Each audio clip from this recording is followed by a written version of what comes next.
यह उस दिन हुआ जब 2 महीने की शानदार गर्मियों की छुट्टियों के बाद स्कूल शुरू हुआ। शंकर ने सुबह 6 बजे उठने से मना कर दिया। वह अपने दादा दादी के घर जाने के बारे में और अधिक सपने देखना चाहता था। वे दक्षिण भारतीय राज्य कर्नाटक के सुरमय शहर मैसूर में रहते थे। वह विशेष रूप से बांदीपुर राष्ट्रीय उद्यान की अपनी 2 यात्राओं को याद रखना चाहते थे। यह नीलगिरी पर्वतों की छाया में एक जादुई जंगल था जो हमेशा बादलों में अपना सिर छिपाए हुए प्रतीत होता था। शंकर आलीशान एशियाई हाथी, मगरमच्छ, 4 सींग वाले मृग और तेंदुए को देखने के लिए भाग्यशाली थे। बाघ मायावी था। अगली बार शंकर ने इस विचार से खुश होते हुए कहा। वह चाहता था कि अगली बार अभी हो, लेकिन पहले उसकी माँ और फिर उसके पिता उसके कान में तब तक बोलते रहे जब तक कि उसे उठने के लिए मजबूर नहीं कर दिया गया। हालांकि एक बार जब शंकर ने अपने दोस्तों को स्कूल बस में देखा तो उसे अपने सपने से वापस आकर खुशी महसूस हुई। दोपहर को जब शंकर घर लौटा तो उसने अपनी माँ को दरवाजे पर खड़ा देखा। वह अजीब था। उसे आश्चर्य हुआ, अम्मा आज ऑफिस क्यों नहीं गईं? जब उसने उसके चेहरे पर चिंतित भाव देखा तो उसे भय की एक झलक महसूस हुई। अम्मा ने उसे कसकर गले लगाया और माथे पर 2 चुंबन दिए। शंकर, मैं खुद तुम्हें बताना चाहती थी। आपके पिताजी का ऑफिस जाते समय एक्सीडेंट हो गया था। अच्छी खबर यह है कि वह 2 सप्ताह में अस्पताल से बाहर आ जाएंगे। वह बिल्कुल ठीक हो जाएंगे। लेकिन मुझे लगता है कि अब उसके लिए ड्राइवर लाने का समय आ गया है। आप और मैं अप्पा को सावधानी पूर्वक कार्यालय तक ले जाने के लिए एक अच्छे युवक का चयन करेंगे।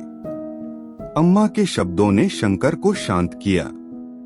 अप्पा की मदद करने के विचार से उसे खुशी महसूस हुई।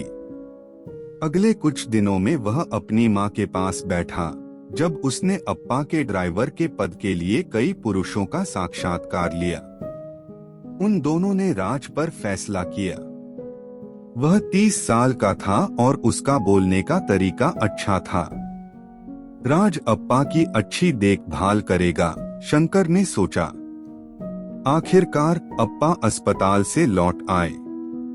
उसने चिंतित शंकर से कहा कि राज ने बहुत सावधानी से गाड़ी चलाई थी। उस रविवार को बहुत सी रोमांचक चीजें हुईं। राज का परिवार उनके साथ उनके पिछवाड़े के छोटे से फ्लैट में रहने आया। इस तरह शंकर की मुलाकात राज के 8 साल के बेटे बबलू से हुई। बबलू का चेहरा बंदर जैसा था। उसकी चमकदार आंखें और कांटेदार बाल थे। जिस दिन वह शंकर से मिले उसी दिन से उनके प्रशंसक बन गए। 8 साल के बबलू को 11 साल का शंकर बड़ा लड़का लगता था। वह हमेशा शंकर के पीछे पीछे घूमता रहता था। जब भी शंकर किताब पढ़ रहा होता तो बाहर देखता तो उसे खिड़की से बबलू का चेहरा अपनी ओर घूरता हुआ मिलता। अपने दांत ब्रश करते समय वह अक्सर भ्रमित हो जाता था जब वह शीशे में से किसी दूसरे चेहरे को अपनी ओर देखता हुआ देखता था। और जब वह दोपहर को स्कूल बस स्टॉप से वापस चलता था तो उसकी 2 परछाइयां होती थीं, एक उसकी अपनी होती थी और दूसरी परछाई कुछ कदम पीछे चल रहा होता था। बबलू स्कूल नहीं गया। बेशक उन्हें एक स्थानीय सरकारी स्कूल में भर्ती कराया गया था, लेकिन उन्होंने जाने से इनकार कर दिया। उन्होंने शर्माते हुए शंकर से कहा कि शिक्षक उनसे केवल ब्लैकबोर्ड से शब्दों की नकल कराते हैं। चूंकि उसने पढ़ना नहीं सीखा था इसलिए वह बोर्ड पर लिखी कोई भी बात समझ नहीं पाता था। शंकर को उस पर दया आ गई। एक रविवार को शंकर ने पास में ही अपने दोस्त के घर जाने के लिए साइकिल चलाने का फैसला किया। जैसे ही उसने गैराज से अपनी साइकिल निकाली उसने एक अजीब दृश्य देखा।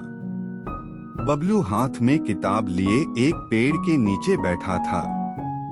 शंकर दबे पांव करीब आया और पाया कि बबलू के हाथ में उसकी एक किताब थी। और तो और बबलू ने किताब उल्टी पकड़ रखी थी। चूंकि वह इसे पढ़ नहीं सकता था, इसलिए इससे कोई फर्क नहीं पड़ता था कि वह पुस्तक को किस ओर से पकड़ता है। शंकर ने किताब बबलू के हाथ से ले ली और उसे दाहिनी ओर ऊपर कर दिया। तुम्हें इसी तरह पढ़ना चाहिए, उसने स्नेह भरे स्वर में बबलू से कहा। बबलू के गालों पर दो बड़े आंसू छलक पड़े। वह एक उदास छोटे बंदर जैसा लग रहा था। बबलू ने शंकर से कहा, मैं तुम्हारे जैसा बनना चाहता हूँ, लेकिन मैं कुछ नहीं कर सकता। साइकिल वापस गैराज में चली गई। शंकर वापस घर की ओर चल दिया। उनके माता पिता स्वादिष्ट दक्षिण भारतीय फिल्टर कॉफी के गर्म कप के साथ अखबार पढ़ रहे थे। शंकर ने उनसे कहा कि उन्हें बबलू को एक बेहतर स्कूल में दाखिला दिलाने में मदद करनी होगी। बबलू को नए स्कूल में दाखिला दिलाना बहुत आसान नहीं था, क्योंकि दाखिले का समय खत्म हो चुका था। लेकिन एक प्रिंसिपल ने बबलू पर दया दृष्टि डाली और उसे अपने स्कूल में दाखिला दे दिया। अगले दिन एक बहुत ही गौरवान्वित लड़का बबलू अपने नए स्कूल में गया, एकदम नई शर्ट, शॉर्ट्स और एक टाई पहने हुए। जब बबलू स्कूल से लौटा तो थोड़ा रुआसा था। उसकी कक्षा के अन्य बच्चों ने उसे चिढ़ाया था। उन्होंने शंकर से कहा, उन सभी ने कहा कि मैं उनसे बहुत बड़ा हूँ, लेकिन छोटी कक्षा में हूँ। मैं स्कूल नहीं जाना चाहता। शंकर ने कहा, रो मत बबलू, मैं तुम्हें पढ़ना लिखना सिखाऊंगा। बहुत जल्द तुम अपने सहपाठियों से बेहतर नहीं तो उतने ही अच्छे हो जाओगे। बड़े लड़के ने छत से वे सभी किताबें और बच्चों की पत्रिकाएं निकाली जो उसने वर्षों पहले पढ़ी थीं।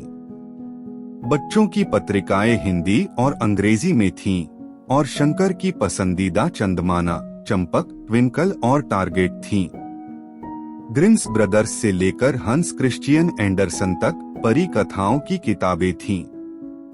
बच्चों के लिए पंचतंत्र, बच्चों के लिए महाभारत के कई खंड थे। और सबसे अच्छी बात यह है कि उनके पास अभी भी शुरुआती पढ़ने वाली किताबों का पूरा संग्रह था। ये बबलू को पढ़ने का अभ्यास कराने के लिए आदर्श होंगे। शंकर ने मन ही मन सोचा, बबलू के पढ़ने लिखने के डर को दूर करने के लिए यहाँ बच्चों के लिए पर्याप्त पढ़ने की व्यवस्था है। शंकर स्टेशनरी की दुकान पर गया, जहाँ बच्चों की पत्रिकाएं, किताबें, 4 से 8 आयु वर्ग के बच्चों के लिए शिल्प किट और 8वीं कक्षा तक के बच्चों के लिए वर्कशीट रखी हुई थीं। उन्होंने 2 दिलचस्प वर्कशीट खरीदी। एक वर्कशीट में हिंदी वर्णमाला सिखाई गई। प्रत्येक पत्र के आगे किसी पक्षी, जानवर, खाने की वस्तु, फूल या पेड़ का चित्र होता था। हर पत्र के साथ एक कहानी भी जुड़ी हुई थी। अंग्रेजी वर्कशीट भी ऐसी ही थी। ए फॉर एप्पल का जाप करते हुए बबलू को सेब को रंगने में बहुत मजा आया। शंकर ने विलियम टेल और सेब की कहानी पढ़ी। उन्होंने चंपक और चंदामामा जैसी हिंदी बाल पत्रिकाओं और नेशनल जियोग्राफिक किड्स पत्रिका जैसी अंग्रेजी बच्चों की पत्रिकाओं की कहानियां भी पढ़ी। जब वह बबलू को कड़ी मेहनत के लिए पुरस्कृत करना चाहता था तो वह बच्चों के लिए अपनी पसंदीदा परी कथा पुस्तक से पढ़ता था। 2 महीने बाद बबलू खिले हुए चेहरे के साथ स्कूल से लौटा।